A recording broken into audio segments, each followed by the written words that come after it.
Hey guys, I'm Liz. This is my Mpowerd Luci BASE Light.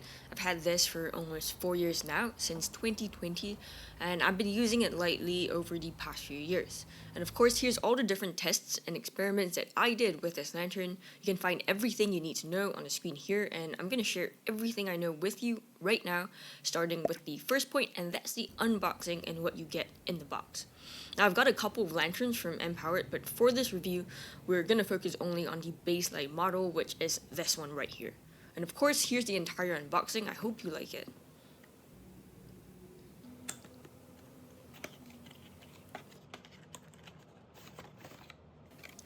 Now, here's what you get in the box, which is just the BASE Light lantern and a charging cable right here. Okay, to use this lantern, we gotta inflate it first, and here's how to do that. At the bottom of the lantern, there's this valve right here. Pull the cap off the valve, pinch the valve, and while pinching it, pull it away from the base as much as you can. This will get the lantern somewhat inflated, maybe about 50% inflated. If you're wondering what the valve looks like, here's a close-up shot of it. At the bottom over here, it says to squeeze here, if you can see the words. And yeah, basically that's where you've got to squeeze the valve to work it. Next, just take one deep breath, blow into the nozzle of the valve until it's fully inflated, and you can't blow any more air in. Usually for me, one deep breath is all I need, and I don't even need to squeeze the valve while blowing the air in. This way, blowing the air in takes only about 15 seconds, and this is a real-time clip that you're seeing on the screen here. After that, cover up the valve with the cap, and then you have the valve that's sticking out of the lantern, so just push it in until it's flush with the surface, and now you're all set to start using this. Now that we've got the BASE Light inflated, here's a quick rundown on all the features that you'll get with this lantern. The first feature that you just saw is the valve at the bottom of the lantern. I like how it's easy to use. You can just pull it out to inflate or deflate it, and when you're done, just press it in to get it flush with the surface. Very easy to use, very user-friendly. Another feature at the bottom is this bottom handle here. There's also an adjustable handle at the top. We also have the power button, the battery button, and the battery level indicators. And of course, we have the charging port here. And last but not least, we have the solar panel right in the middle. That's basically all the features you need to know, and now let's go through each one in detail. First, the charging port, and here's also the charging time test. You know that the BASE Light has no charge at all when both buttons do nothing at all, so the battery lights don't come on, and of course, neither does the lantern light. That's when you gotta use this charging port at the top of the lantern. Just take the cap off, and then stick any end of your provided charging cable into this port. Both ends are exactly the same, they're both the regular USB, so either end is fine. The other end will go into any charging port you have at home, so just plug it in there. When you do so, this is what will happen to the battery indicator lights. It's just going to keep going 1, 2, 3, 4, 1, 2, 3, 4, all the way until it's fully charged. Altogether, it took me about 6 hours and 15 minutes, give or take about 5 minutes to fully charge this lantern every single time. And this is what it'll look like when it's fully charged. All the indicator lights will be turned on. Now you can also charge your mobile phones with the exact same charging port because this is a two-way USB port. All you gotta do is just stick your phone cable in like I have with my iPhone Lightning cable. This is a fully charged BASE Light. I'm going to plug my phone in now. This is an iPhone 12, and I'll show you screenshots along the way. I'm starting to charge off at about 15%. 23 minutes in, 31%. 40 minutes in, 42% charge, and the 4 battery lights went down to 3 lights. 1 hour in, 56%. 1 hour 40 minutes, 76%. Almost 2 hours in, 85% charge, and the battery lights went down to just 2 lights left. 2 hours and 18 minutes, I've got a 95% charge, and here's where I unplugged my phone. Now let's find out if I can get another full charge out of this. The next day, I'm starting to charge with just 11% on my iPhone 12. Just 12 minutes in, I've got a 21% charge and just 1 battery light in this BASE Light. And 20 minutes in, I've got a 28% charge and the lantern's gone flat. There are no lights at all. So where does that leave us? Here's all the info you should know. Well, altogether, I got about 80% on the first charge and then another 17% on the second day. So I'd say that's about 1 1/4 charges of my iPhone 12.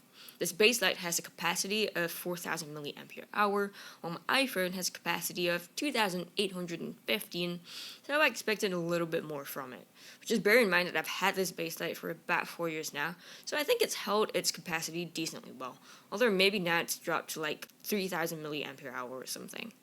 Now that we're done with the charging port, let's talk about another way that you can charge this lantern, and that's using the solar panel at the top here. Just bear in mind that it takes a lot longer to charge via solar power compared to USB charging. It says here that solar charging will take about 28 hours, which is incredibly long. Is this accurate though?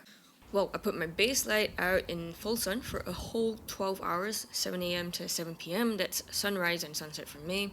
And after that, one entire day of charging on an average day, so not too cloudy, but not too sunny at the same time, I found that the battery indicator had only 1 light out of 4. I did some further testing and I found that I got a charge of only about 15 to 20%. To get this base light to a full charge, I needed at least 5 to 6 days of full sun. Definitely more if it's even cloudier or rainier, and it's definitely not just 28 hours. The next feature I want to talk about is the power button on the left here. When you hit that button, that helps to turn on and off the light and also cycle through the different light modes. Exactly how many light modes are there in this lantern? Just 4 simple light modes. When the lantern is off, just hit the power button once and that'll give you the low brightness mode. Hit the power button again for the medium brightness, hit the button again for the high brightness or max brightness, and then hit the button again for the flashing emergency mode. After that, hitting the button again will turn the lantern off. Basically, it's a very simple to use lantern with cycling through these 4 main modes: low, medium, high, and the flashing mode. This lantern doesn't have memory settings, so you just gotta cycle through these modes every single time to get it to the mode that you want. Here's one tip though: if you're in any of the modes, let's say a low brightness mode, you don't want to cycle through the other modes because the high brightness will blind everyone who's sleeping right now. Then just press and hold the power button for 2 seconds. It'll automatically go from low mode to off directly, which is a nice small feature to have. And if you want to check out how the base light looks on all these different light modes, here's a quick little montage that I put together that you can check out. Now, for the next test, I'm going to test how many lumens this base light gives out. But first, what does Mpowerd say about the lumen output? The only thing I could find is that the max brightness is 360 lumens. Oh well, I guess I just gotta use this lux meter and find out exactly how many lumens each light mount has. Here's a tip: keep an eye on the lux meter for the reading, because it'll drop real quick when I try to show it to you. Okay, we're on the low brightness mode now, and that comes in at 21 lumens.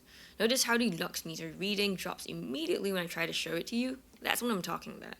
Now, for the medium brightness mode, I've got a reading of about 170 lumens, and finally, for the high brightness mode, I've got a reading of about 330 lumens. Great, now that's all done, exactly how accurate are the official specs? I think they're decently accurate, well, even though I only got the high lumen output. But the other 2, low and medium brightness, were kind of what I expected. I think overall these test results give you a decent range of brightness that you can play with. Not the best because I tend to like my low mode to give me closer to 0 lumens, but I guess it could be worse. Now, it was really difficult to measure the flashing mode, but I think that's flashing on the lowest brightness, so I'm just going to put that the same as the low brightness mode. And there you have it, all the info that you may need on the brightness modes. Now, we're not exactly done with the different light modes. One question I haven't answered yet is how long do each of these modes last for? Well, here's the info that I found on the max runtime and also the minimum runtime, which comes in at about 50 hours for the max and 5 hours for the minimum. Well, here are my testing results when I ran both these modes on a full charge of the base light. I was very pleasantly surprised that the max runtime was still longer than what the official specs were saying. As for the high brightness runtime, well, I was kind of expecting that. I've been using this lantern lately for over 4 years now, so the runtime has kind of diminished a little bit. Exactly like what we saw in the phone charging tests back in test number 5, I think. And in case you're wondering what the other runtimes for this base light are, here's everything to know. If your base light is new out of the box, I think you can expect maybe 60 hours of max runtime. As for the rest of the modes, I think they're decently accurate, so you can just follow the timings here. Okay, I've already talked about the power button, so now the other button to pay attention to is the battery button to the right of the lantern here. All you gotta do is just hit the battery button and it'll show you roughly how much battery you have left in this lantern. I've just charged mine, so it says a full 4 lights here. Now the next test I want to show you is how accurate these battery indicator lights are. This is what it should roughly show. I got this info off the user guide provided by Mpowerd. I thought this wasn't the most intuitive. I thought it would have made a lot more sense if each battery light just meant 1/4 or 25% of the battery level. But oh well, let's find out how accurate this battery level guide is. I'm going to put all the info on the user guide into my table here, into this official specs column. Now here's what I found in my testing when it came to these 3 different tests. You've seen all of these tests as we went through them previously. I went through the different runtimes of these different brightness in test number 10 and the phone charging test back in test number 5, I think. I don't think that the official specs are the most accurate, but you're not the worst, I guess. I think 3 lights means more like 70%, but 2 lights and 1 light were okay, coming in at 40 and 20%-ish, so I think you're a little more accurate, I guess. Now, how user-friendly are both these buttons here? Well, they're not the best because they're flushed with the top of the lantern. They're not very much raised from the surface, which makes it difficult to locate them in the dark. I'm going to turn off the light now, and I'm also going to close my eyes and turn the lantern around a few times in the dark. Then I'm going to look for the buttons with my eyes closed. It takes me a full 10 seconds just to look for the correct button to get the light on. And I'm not wearing gloves, so it's easier for me. With the gloves, it's going to be a lot more difficult. I thought the light quality of this base light was really good. The entire lantern is frosted. It has a nice matte finish, which helps to diffuse the light nicely across the entire tent, even when it's just sitting on the ground and not hanging at the top of the tent. You can roughly see the amount of light in this tent here. The light temperature is a warm white. I thought it was really easy on the eyes. There's not much of a glare, and there's also a whopping 31 LEDs inside this lantern. Now, here's my base light sitting on my tripod here. I have it on the max brightness, and I'm going to measure the shine radius of this light, which is the distance that this lantern can throw its light. Now, here's the base light up close, and that's my lux meter again. Notice I'm slowly backing away from the lantern, and the meter is showing less and less of a reading. If I back away far enough, then it hits a 0 lumen reading, which means that this meter can no longer detect any more light from the base light. And I would think that this distance over here is the radius that the base light can throw its light. This came in at about 7 of my footsteps, which amounts to about 6 feet or slightly under 2 meters. Okay, so what does this shine radius mean when you're using it in a tent? Well, let's take my Coleman 6-person sundome tent as an example. It has a length of 9.7 feet and a width of 9.6 feet.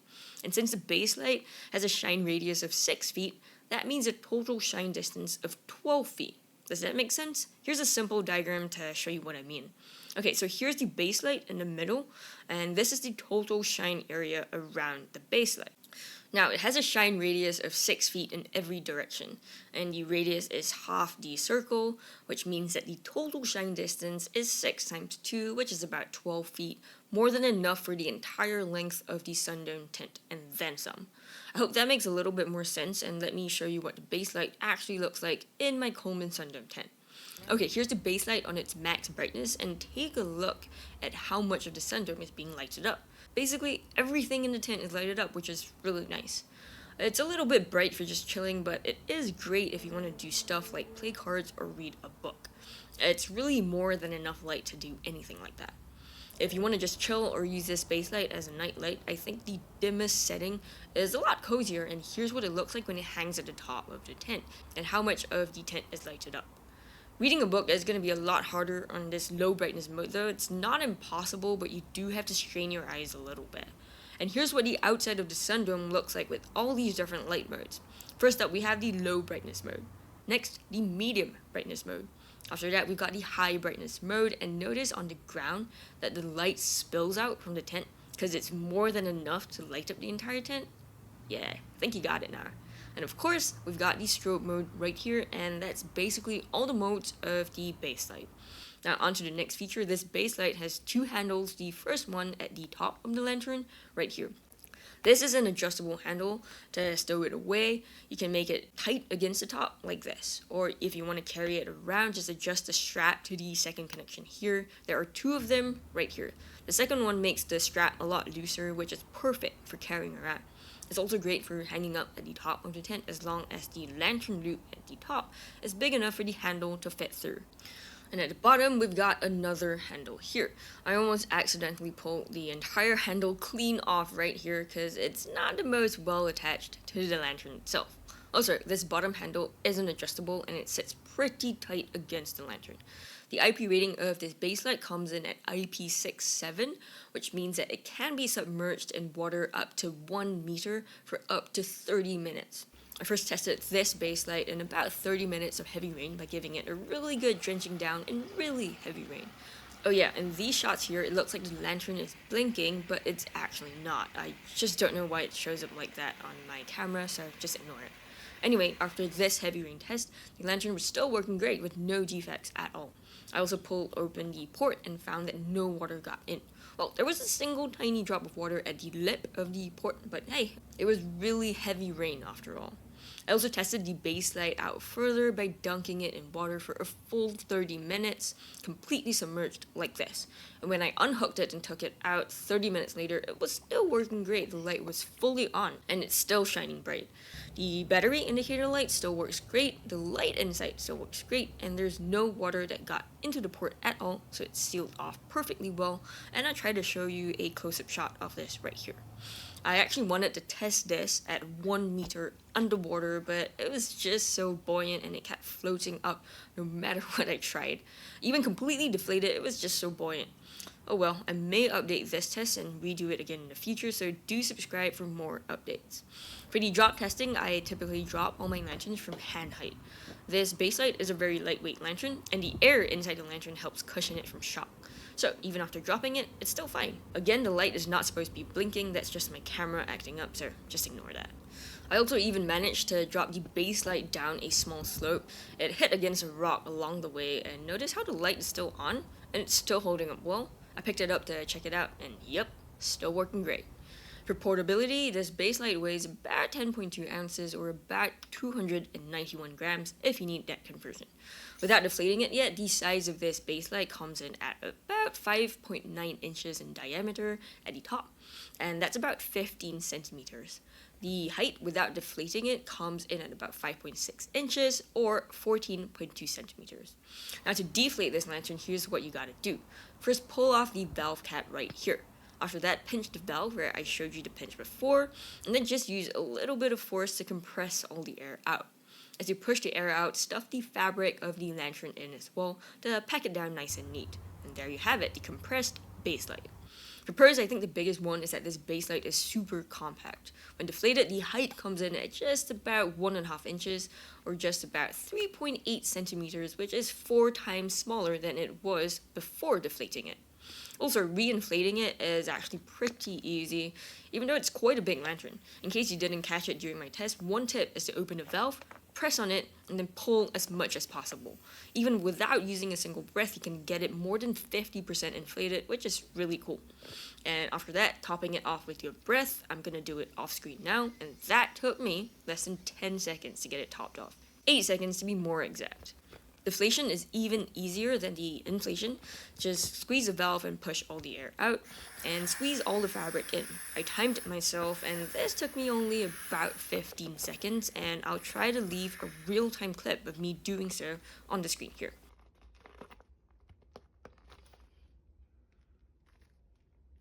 I also love how durable it is. I've dropped this lantern tons of times in the past, and nothing bad has ever happened to it.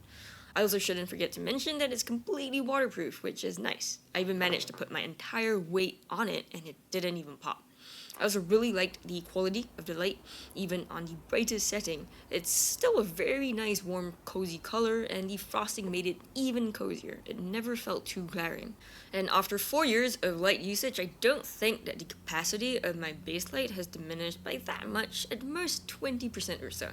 So this has been one heck of a high quality lantern. There's also 2 ways of charging this lantern, one via USB and the other via solar, which is great in a pinch when there's no electricity around. I know some of you guys don't really like the solar function because it takes quite a while, much longer than the USB charging. Mine took a whopping 5 to 6 full days for a full charge, which sounds like it's not the most efficient, right? But here's the thing, if I make sure to conserve the battery and not use this on high power, on the low brightness mode, the solar charging actually kind of works and it can even last the entire night. Overall, I still say that's pretty decent, I can live with that, and I don't think that the solar charging is too much of a con for me. But of course, if you're stuck camping in the rain or on cloudy days, well, there's not much I can do. And now here are all the bigger cons that you might want to take note of. I thought the warranty was ridiculously short, coming in at just 1 year. Also, the handles can be improved. My bottom handle is almost coming clean off, as you can see here, because I pulled on it with too much force too many times. So you kind of gotta baby the handles a little bit. And also, I don't necessarily like that these lanterns require breath to inflate. You can clearly see your breath inside the lantern every single time. And the biggest con here is that if you accidentally puncture your lantern, it's not going to inflate fully anymore. As such, here's a pressing question. Are there other lightweight lanterns that do not require your breath to inflate and deflate, and thus have more durability? I've got the answer for you in this video on the screen here. Thank you for watching this review, and I'll see you in that one.